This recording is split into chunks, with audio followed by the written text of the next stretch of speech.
With its AMOLED screen, stylish design, the option to have an always-on display, basic fitness tracking, and the fact it's lightweight, relatively cheap and has a fantastic battery life, the Fitbit Versa 4 is a watch I've been excited to try for a while.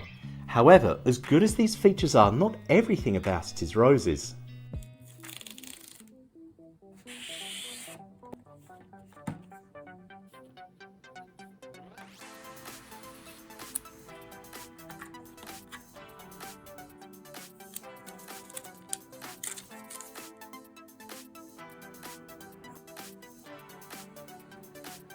The watch comes in a beautifully presented box that opens like a book.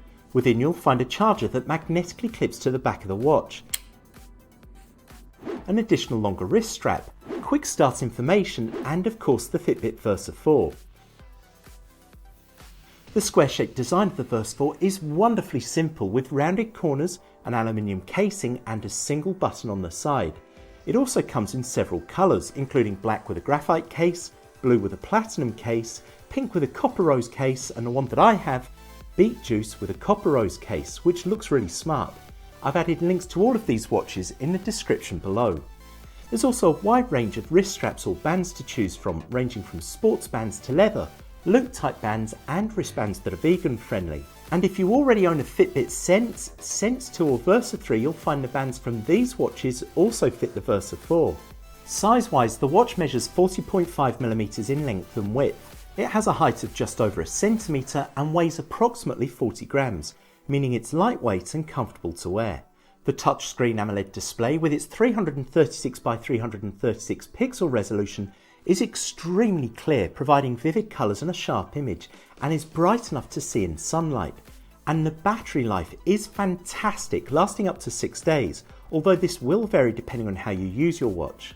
And using the watch is super easy. Swiping down from the clock face brings up the quick menu, swiping up on the clock face brings up your notifications, and swiping left or right displays the available tiles on the watch, where you can see more information by tapping on a tile. And pressing the side button displays all the apps. Additional apps and watch faces can be added through the Fitbit app that's available for Android and iOS. And there's a wide range to choose from, although not all of them are free. On the fitness side of things, there are 40 fitness modes to choose from, so there should be something for everyone. And selecting a mode couldn't be easier. Open the fitness tile, select all, then select and tailor which fitness mode you want to track, making sure GPS is enabled. If it isn't, then scroll down and switch it on. This will allow you to see the exercises that have been tracked through the Fitbit app on your phone. Another fantastic feature is the ability to find your phone, but first you'll need to install the Find My Phone app. Once done, open the Find My Phone app on your watch, click the Find Phone button and your phone will instantly ring, letting you know where it is.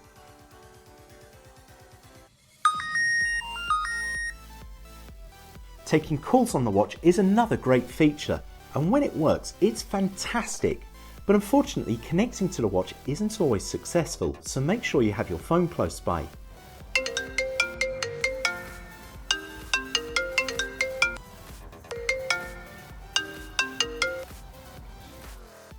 However, perhaps one of the best features about the watch is how well it works with Alexa, where I've set it up so I can ask Alexa something when I long press the side button, allowing me to ask a question, set up a reminder, add items to a shopping list and more.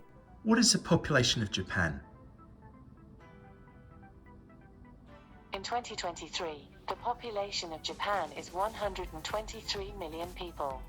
And another feature I like is sleep tracking, where you can see more information about how well you've slept in the Fitbit app.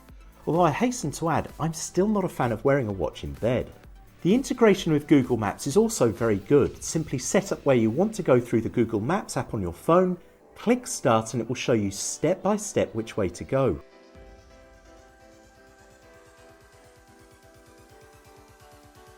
Notifications on the watch is also very useful, allowing you to see messages, receive calendar alerts, see who's calling you and more. And you can pay using the watch thanks to the integration of Google Wallet. However, as good as these features are, perhaps the biggest surprise and disappointment about the Versa 4 is the removal of Spotify and third-party apps, meaning you can no longer control music through the watch nor install a wide range of apps. So what are the pros and cons of the watch? Well, it's a personal choice, but I think the watch looks smart and stylish. The AMOLED display is clear and easy to read. It's lightweight and comfortable to wear. It's easy to use and has a great battery life. It has a large number of fitness tracking modes, and using Alexa on it is brilliant. However, there is no Google Assistant nor music control. You can't install third-party apps. The heart rate, although good, isn't always accurate, and some additional features are locked behind a paywall. In summary, the Versa 4 won't be for everyone. The lack of music control, third-party apps and some features will no doubt come as a disappointment for some. And if this is important to you, then check out the links in the description below for the Versa 3. But if you're looking for a relatively cheap, easy to use smartwatch that looks good, and you're not fussed about having lots of apps nor music control, then you may want to consider getting one. And that's it, the Fitbit Versa 4, a simple but smart looking smartwatch. Thank you for watching, and if you enjoyed this video, please subscribe below and hit the like button. The support you give by subscribing to the channel allows me to keep making videos that help you, and I'll see you in the next video. Thank you.